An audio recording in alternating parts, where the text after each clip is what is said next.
Right. ඔන්න ටිකක් විශේෂ ගහනක් මේක. අනුකලනය සම්බන්ධව. මේක පේපර්ස් වල ගොඩක් දැකලා ඇති ඔයාලා. පේපර්ස් කරලා තියෙන අය නම් මේක විශේෂ වෙන්න හේතුව තමයි අනිත් ගණන් වලට වඩා ගොඩක් ගණන් වලට වඩා මේක මේක හදන විදිය තමයි මේකට අපි ආදේශයකුත් දානවා මුලින්ම. මුලින්ම ආදේශයෙන් යන කොටසක් තියෙනවා.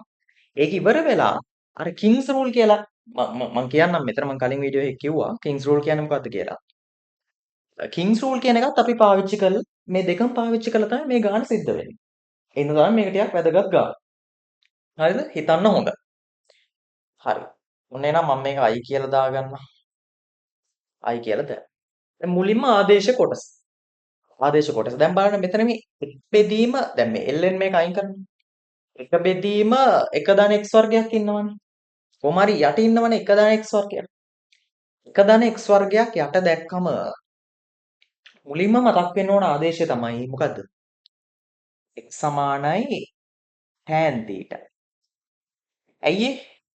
x සමානයි tan θ වෙද්දී මෙතනින් එනවනේ dx සමානයි sec වර්ග θ d θ. ඊට පස්සේ යට එනවා එක ධන tan වර්ග. එක ධන tan වර්ග කියන්නේ sec වර්ග. ඒතකොට ඒ sec වර්ගෙට මේ sec වර්ගය කැපෙනවා. dx ට මේක දැම්මම ඒ sec වර්ගෙට යට sec වර්ගය කැපෙනවා. ඒ හින්දා මෙන්න මේක තමයි අපි මුලින්ම දාන ආදේශය. ඒත් මට ලියන්න පුළුවන් දැන් i කියන එක සමානයි එහෙනම් මොනවද මේවා?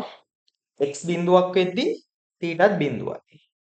x එකක් වෙද්දී θ සමානයි y බෙදීම 4ට. දැන් tan y බෙදීම 4නේ. එකක් වෙන්නේ. ඊළඟට ln දැන් ln තියෙද්දි tan දාන්න පොඩ්ඩක් කම්මැලි හිතෙනවා. අන්න ඒකයි මේ ගානේ විශේෂත්වය. මේක හරිද කියලා පොඩ්ඩක් හිතෙනවා. මේ ln තියෙද්දි tan සම්බන්ධ කරගන්නේ කොහෙන්වත්? නෑ මේක තමයි හරි. මේ තමයි හරි විදිය. මේ ගානට මං ආස ඒකයි. මං හරිම ආස අනුකලනයේ ගානක් මේක. එක ධන x වර්ග. x කියන්නේ tan. tan වර්ග θ. dx කියන්නේ sec වර්ග θ d θ. මෙයාට මෙයා කැපෙනවා. මෙතනින් එනවා මට බිඳුව සිට පයි බෙදීම 4 දක්වා ln එක ධන tan θ d θ කියලා. දැන් මේක කරන්නේ කොහොමද? අන්න ඒකට තමයි කිංස් රූල් එක තියෙන්නේ. කිංස් රූල් කියන්නේ මොකද්ද? මම ටක් ගාලා මේක ඔයාලා දන්නවා. කිංස් රූල් කියලා නමින් දන්නේ නැති වුණාට. මොකද ලංකාවේ අර මේක අපේ සිලබස් එකේ ඒක කියන්නේ නැහැ ඒ නම. ජාත්‍යන්තරව මේක කියන්නේ මේ රූල් එකට කිංස් රූල් කියලා තමයි. මේක සමානයි a ධන b ඍණ x dx වලට. ඕක ගැන කලින් වීඩියෝ එකක් මම කිව්වා. ඒක තමයි කිංස් රූල්. ඒක දානවා මේකට. දැන් මේක iමනේ. i සමානයි බිඳුවේ සිට පයි බෙදීම 4 දක්වා ln කවුද? ln මේක එක කියලා ගමු.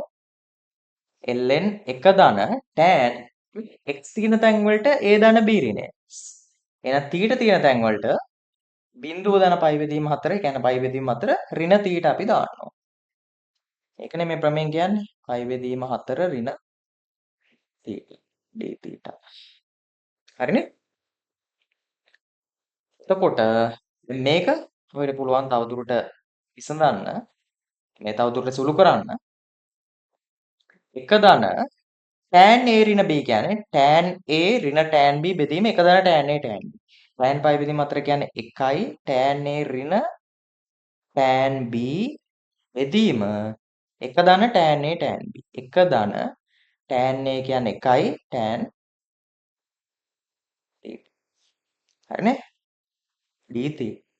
දැන් ගන්න පොදු හරයක් ඇතුලේ පොදු හරයක් ගත්තම ඇතුලේ මට එනවා ln උඩ එනවා එක ධන tan θ ධන එක ඍණ tan θ. ඒ කියන්නේ 2 බෙදීම එක ධන tan θ කියලා එනවා. මාර ලස්සනයි වැඩේ. දැන් මොකද වෙන්නේ? මෙයාව ගන්න පුළුවන් නෑ. මේක තවදුරටත් අපි ලඝු නීති වලින් පුළුවන් මේව කරන්න. ලඝු A බෙදීම B. ලඝු A බෙදීම B කියන්නේ ලඝු A ඍණ ලඝු B. කියන්නේ මේක අනුකලන දෙකකට කඩන්න පුළුවන් නේ. ln එක ධන tan θ d θ. හරිද ඒක?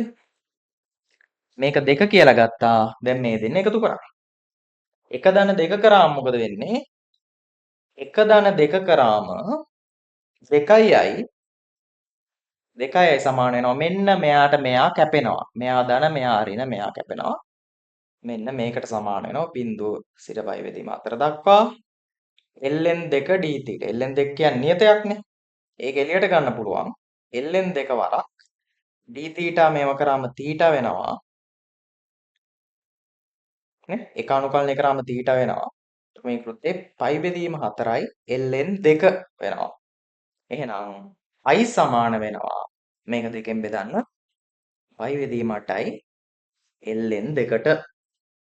ඔන්න එහෙනම් අයිගේ මේ ගාන හදන්නේ ඔන්න ඔහොම.